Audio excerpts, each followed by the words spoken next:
అందరికీ నమస్కారం అండి. ముందుగా ఈ సినిమా ప్రొడ్యూసర్ చిట్టూరి శ్రీనివాస్ గారు, అలాగే పవన్ గారి గురించి మాట్లాడాలి.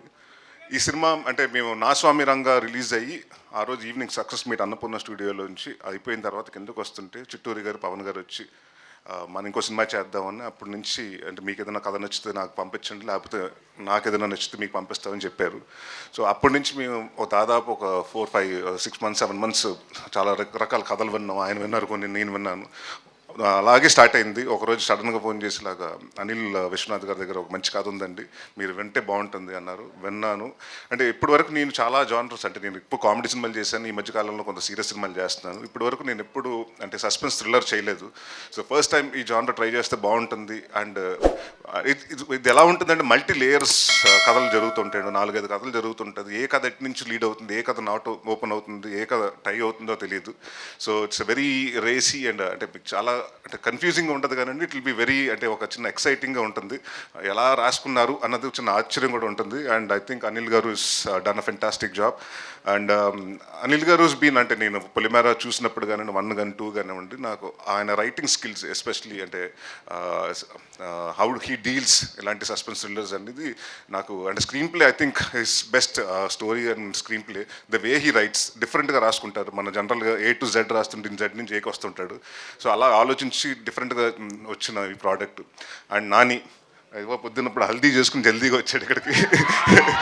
సో రేపు పెళ్లి కొడుకు చేస్తున్నారు అండ్ ఎల్లుండ అది. ఇందాక చాలామంది అంటే నాకు తెలిసి చాలామంది డైరెక్టర్స్ నేను చేసినప్పుడు చాలామంది కొత్తలతో చేశానండి. అందరూ ఏంటంటే అన్న ఫస్ట్ ఇల్లు సినిమా చేయాలి, పెద్ద హిట్ కొట్టాలి, దాని తర్వాత ఒక ఇల్లు కట్టుకోవాలి, దాని తర్వాత మ్యారేజ్ చేసుకొని సెటిల్ అవ్వాలనుకుంటారు. So I think Nani confidence మీకు చూస్తే తెలిసిపోతుంది. 13వ తారీఖున అంటే 2 మేజర్ ఈవెంట్స్ లైఫ్లో పక్కనే విత్ ఇన్ వీక్ స్పాన్లో పెట్టుకున్నాడు. I think Nani all the very best and congratulations for your marriage. And అలాగే 21st నీ సక్సెస్ డెఫినెట్గా వచ్చి నీకు పెద్ద గిఫ్ట్ ఇస్తాం అని నా కాన్ఫిడెంట్గా ఉంది మా టీం తరపున. And thank you Nani for being there. అంటే ఇక్కడ అంటే అందరు మల్టీ టాలెంటెడ్ అండి. ఈయన వచ్చి డాక్టర్ బై ప్రొఫెషన్ అనిల్ గారు, మీరు కదా అనిల్ గారు, అనిల్ గారు డాక్టర్ బై ప్రొఫెషన్. అక్కడి నుంచి ఆ ప్రొఫెషన్ వదులుకుని టువర్డ్స్ ఇంట్రెస్ట్ ఆఫ్ డైరెక్షన్ ఇటు వచ్చి దీంట్లో చేశారు. అండ్ అలాగే ఇట్స్ యాక్టర్ ఆల్సో. ఈవిడేమో డాక్టరు, యాక్టరు, ఈ సినిమాకి అసిస్టెంట్ డైరెక్టరు అండ్ స్టోరీలో one of the writer also. So Kamakshi again I know her from a long time. And ఇదివరకు మారేడుమిల్లి ప్రజానికి సినిమా చేసాం. And she's a very fantastic అంటే ఒక fine artist and natural artist. మన తెలుగుకి అమ్మాయి మంచి తెలుగు అమ్మాయి మంచి న్యాచురల్ ఆర్టిస్ట్ దొరికిందని మనం డెఫినెట్గా గర్వపడవచ్చు. అండ్ అలాగే మా రమేష్ గారు, మా డిఓపి గారు, అంటే ఎంత ఫాస్ట్ అంటే 41 daysలో ఫినిష్ చేసాం సినిమా. అంటే 2 కెమెరాలు పెట్టుకుని జనరల్గా ఒకటి మిడ్ ఒకటి క్లోజ్ పెట్టుకుంటారు. కానీ ఇంత మేము చేసింది ఏంటంటే ఒక హౌస్లో చేసాం, చాలా వెరీ కాంపాక్ట్ హౌసెస్లో చేసినప్పుడు ఇక్కడ ఈ రూమ్లో ఒక కెమెరా, అక్కడ లైటింగ్ జరిగిపోతుంటుంది, ఇక్కడ షూట్ జరుగుతుంటే నెక్స్ట్ రూమ్లో ఇంకొకటి జరుగుతుంటుంది. అంటే కెమెరా లిటప్ రెడీ అయిపోతుంటుంది. సో మేము వెళ్ళి షర్ట్ మార్చుకుని వెళ్ళి ఆ సీన్ చేసి వచ్చేయటం. సో అంటే ఆర్టిస్ట్ డేట్ల వల్ల చాలా కొన్ని మేము ఫినిష్ చేయాల్సి వచ్చింది, అంటే వాళ్ళ పోర్షన్స్ వరకు ఫినిష్ చేయాల్సి వచ్చింది.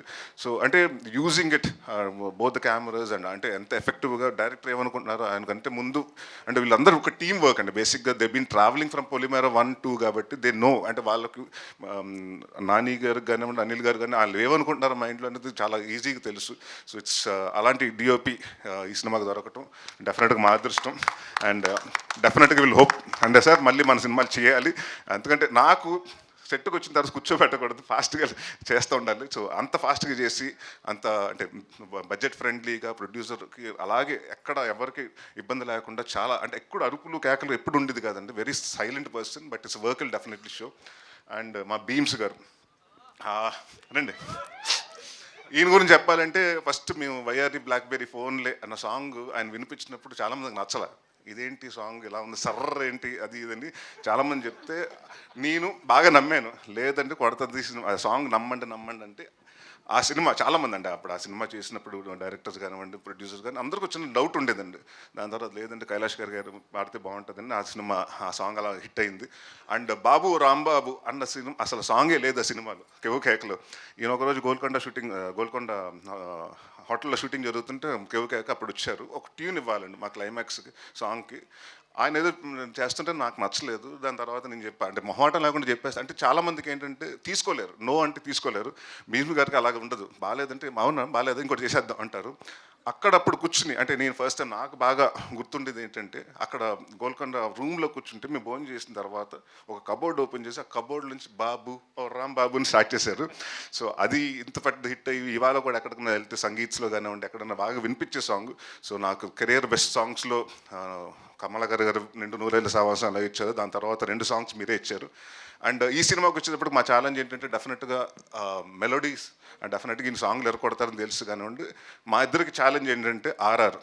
ఎందుకంటే ఇప్పటివరకు ఈయన చేసిన సినిమాలన్నీ కమర్షియల్ సినిమాలు, అది ఒక రకమైన ఇదండి. బట్ ఈ సినిమాకి ఏంటంటే ఇలాంటి సస్పెన్స్ థ్రిల్లర్కి డెఫినెట్గా ఆ మ్యూజిక్ చాలా ఎర్కీగా ఉండాలి, మన ఏదో హాంట్ చేస్తూ ఉండాలండి. సో ఐ థింక్ మీ ఇద్దరు మాట్లాడుకున్నప్పుడు this gonna be big challenge. అంటే ఆయన ఛాలెంజ్ని చాలా స్పోర్టివ్గా తీసుకున్నాడు, ఇదిగా తీసుకునండి. డెఫినెట్గా ఈ సినిమా రిలీజ్ అయిన తర్వాత నా గురించి ఎంత రాస్తారో తెలియదు కానీ భీమ్స్ గారి గురించి మాత్రం 4-5 లైన్స్ ఎక్కువ రాస్తారు ఆయన, ఎస్పెషలీ బ్యాక్గ్రౌండ్ స్కోర్ గురించి. And I'm very proud. And ఎప్పుడో రావాల్సిన సక్సెస్ ఇప్పుడు వచ్చింది. ఆయన నెవర్ లేట్, ఎప్పుడు లేదు. బట్ ఇంకా పెద్ద సక్సెస్ అయ్యి ఇంకా భారీ ప్రాజెక్టులు, పాన్ ఇండియా ప్రాజెక్టులు కూడా చేయాలని కోరుకుంటున్నాను. ఆల్ ది బెస్ట్ భీమ్స్ గారు. అండ్ ఇప్పుడు మోస్ట్ ఎలిజిబుల్ బ్యాచులర్ జీవన్ గారి గురించి మాట్లాడుకుందాం. ఇంతే, ఇలాగే అందరితోటి ఇక్కడ ఎంతమంది మగాళ్ళు ఉంటే మాట్లాడ్డా ఆయన, సెట్లో కూడా అంతే, ఎక్కడ ఆడవాళ్ళు ఉంటే అక్కడికి వెళ్ళిపోయి మాట్లాడుతుంటాడు. So very fantastic person and very, అంటే చాలా సెట్లో కూడా, ఎందుకంటే మీరు చాలా సీరియస్ సినిమా, ఇంటెన్స్ సినిమా చేస్తున్నాం, ఆ మూడ్లు అలా మెయింటైన్ చేస్తుంటే కూడా ఆ మూడ్ని వచ్చి చెడగొట్టడం ఉండేవాడు ఈయన. చాలా అంటే చాలాసార్లు, అంటే ఆయనకి ఏం లేదు, ఎవరన్నా ఒక జోక్ చెప్తే చాలా నవ్వేస్తుంటాడు, ఇంకంత స్పాయిల్ అవుతుంటుంది. బట్ వెరీ, అంటే చాలా ఎంజాయ్ చేస్తాం. ఆయన వంటలు కూడా తినిపించారు తీసుకొచ్చి. Is a very good chef again, అంటే multi talented. Thank you sir, thank you sir. And thanks Rai. And ఆయన్ని మనం కమెడియన్గా చూస్తాం, విలన్గా చూస్తాం. బట్ ఈ సినిమాలో బి డిఫరెంట్ షేడ్ అండి. అండ్ ఈ సినిమాలో మీరు చూస్తున్నప్పుడు ఎవరు విలన్ అయి ఉంటారు, ఇంక్లూడింగ్ నేను అవ్వచ్చు, కామాక్షి అవ్వచ్చు, ఇంకొకరు అవ్వచ్చు, అందరు ఎవరు అవుతారో మీకు తెలియదు. So that suspense will definitely keep you thrill అని అనుకుంటున్నాను. అండ్ దేవ్ గారు, ఆల్ ద వెరీ బెస్ట్ అండి. థ్యాంక్ యూ ఫర్ 2 మంచి సాంగ్స్ ఇచ్చారు, అంటే మీరు రాశారు, చాలా మంచి లిరిక్స్తో రాశారు. So thank you. I wish you a very bright future. ఈ సినిమా 21వ తారీఖున మీ ముందుకు వస్తుందండి. సో డెఫినెట్గా మాట్లాడదాం, దాని గురించి మాట్లాడదాం. అండ్ డెఫినెట్గా ఈ సినిమా 21st వస్తుంది. ఈ సినిమా చూసి మీరు డెఫినెట్గా ఒక 2-3 చోట్ల అయితే జర్క్ అవుతారు, అది అయితే నేను రాసిస్తాను. సో 21st నవంబర్ థియేటర్కి వచ్చి 12A రైల్వే కాలేజ్ చూడండి, మమ్మల్ని బ్లెస్ చేయండి, మా పెళ్ళికొడుకుకి పెద్ద గిఫ్ట్ ఇవ్వండి. Thank you.